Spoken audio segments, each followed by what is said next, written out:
On y va ? Ouais, c'est parti.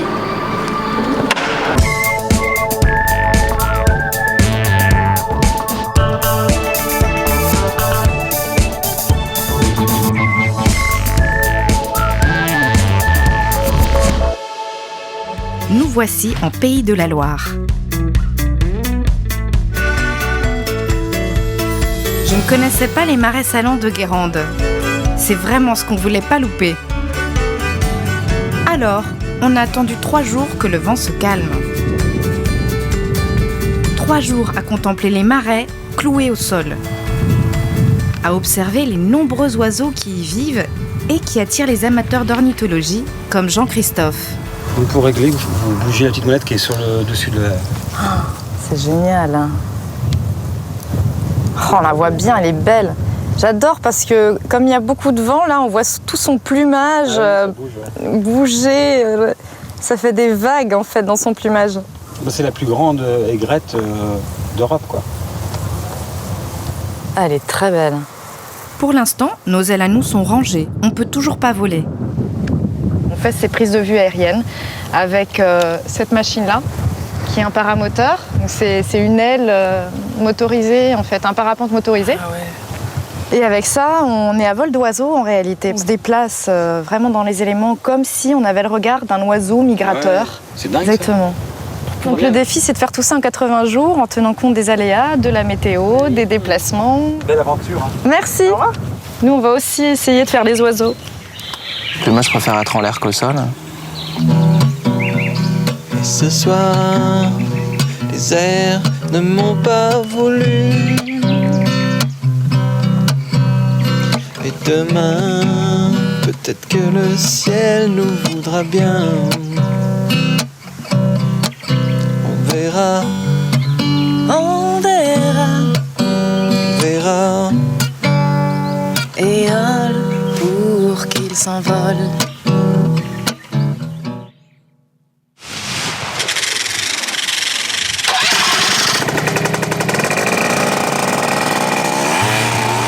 Le lendemain, plus de vent. Yann décolle pour les marais salants de Guérande.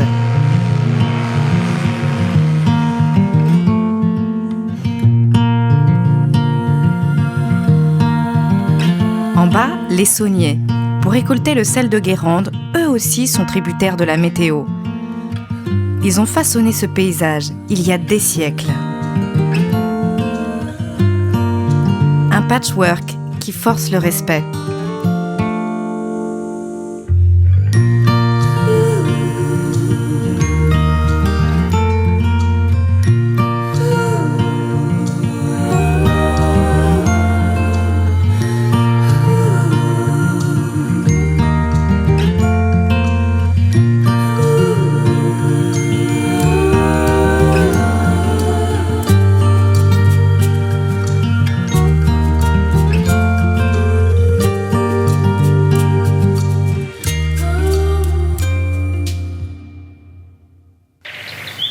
Le lendemain, départ pour les châteaux de la Loire.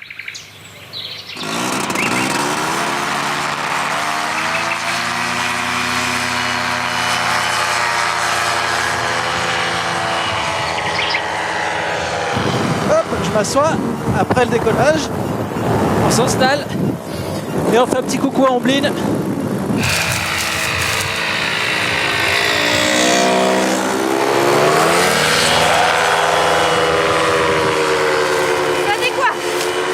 Je sécurise la caméra.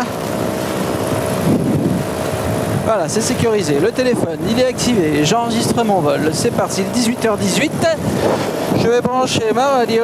Alors là, tu vas commencer par la Loire, vue sous l'angle de Toureil. Toureil qui est symbolique parce que la Loire y est très jolie. Tu sais que c'est le plus long fleuve de France qui fait plus de 1000 km quand même.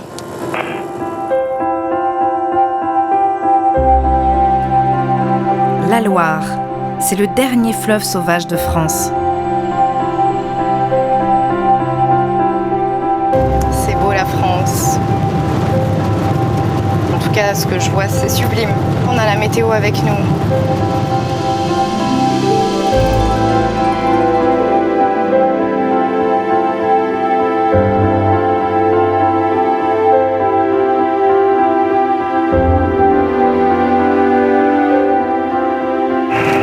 sont très très beaux les bords de Loire avec la lumière. Là, t'as vu les petites barques, c'est vraiment chouette. Et j'aperçois aussi cette embarcation traditionnelle. C'est la Toux Sablière. On y chargeait du sable qui servait ensuite à faire du ciment. Ah, il y a des belles lumières, c'est magnifique. Ces petits bateaux. Oh, que c'est beau.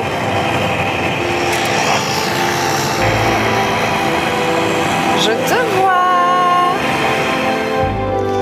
Alors sais-tu que la Loire est appelée le fleuve royal? Sais-tu pourquoi? Ah, je sais pas, je pense au roi de France, Louis XVI, Louis XIV. C'est à peu près tout ça, c'est lié à sa majesté et à la beauté de ses châteaux édifiés tout au long du fleuve. Et justement, Yann a en visu l'un des plus beaux châteaux de la Loire, Chenonceau.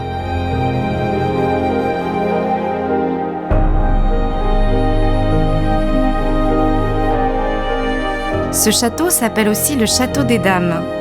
Et ça ne m'étonne pas.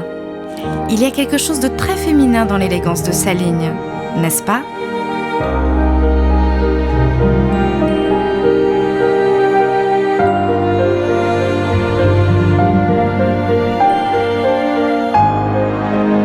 Un peu plus loin, un château plus masculin cette fois, Saumur. Qu'est-ce qu'il est beau le château! Ouais, c'est magnifique. Et puis, regarde, tu vois toutes ces petites tours, quoi. Et puis ce château qui domine la Loire. Hein.